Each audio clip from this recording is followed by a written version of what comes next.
Former President John Mahama has called on members of the NDC and comrades of the 1981 revolution to uphold the principles of the rebellion in honor of the memory of the late former President Jerry John Rawlings.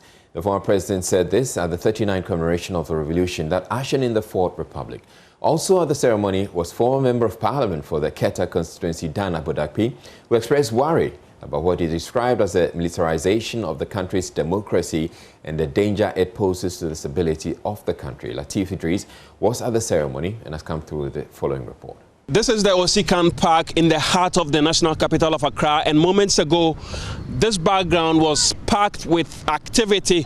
We had the NDC's national executives, the flag bearer of the party for the just ended 2020 presidential elections, and many others.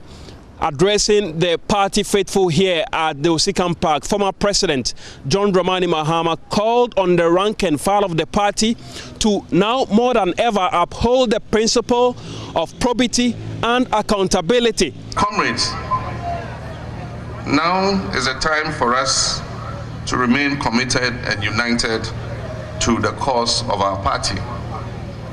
And the question that we should ask ourselves at this 39th anniversary of the revolution is, how do we preserve the principles of the revolution and the memory and legacy of our founder, Flight Lieutenant J.J. Rawlings, for posterity? He said in a letter to me when we offered to have him named on the FPSO for the ENI Sankofa field, he said, "I prefer to be remembered in the hearts of men than by monuments and statues." I dare say no one person can fill Jerry Rawlings' shoes. No one person can encapsulate the charisma, the political wit, and the courage exhibited by our late founder. And since no one person can fill those shoes, it means that it will take a collective responsibility.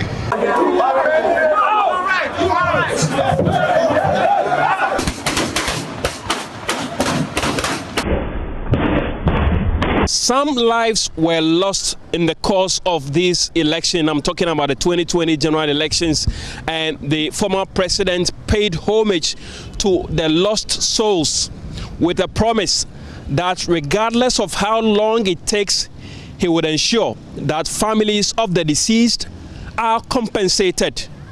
These were people who just sought to exercise what is guaranteed to them by the 1992 Constitution, to exercise their democratic rights and freedoms.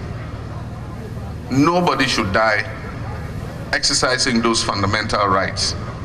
And it's a duty of any government to protect the lives of our citizens and ensure that no blood is shed as a result of people's right to choose their leaders. And so today we salute the memory of these people who died. And however long it takes, I assure and promise that justice will be done to them and appropriate compensations given the families.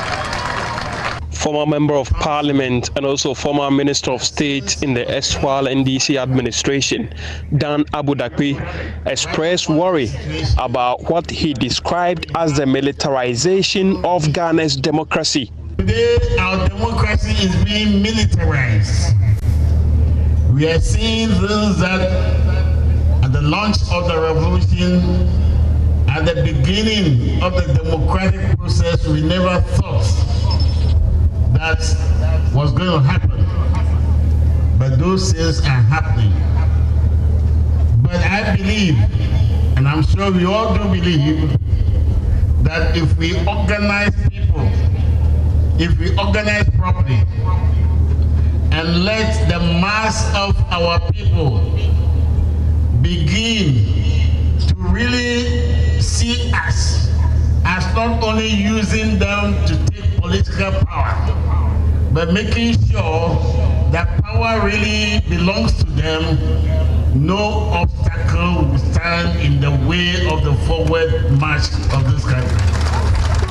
the national executives of the NDC are leaving the Osikan Park with the hope that the rank and file will stand solidly behind the party, even as they challenge the outcome of the 2020 presidential elections at the Supreme Court.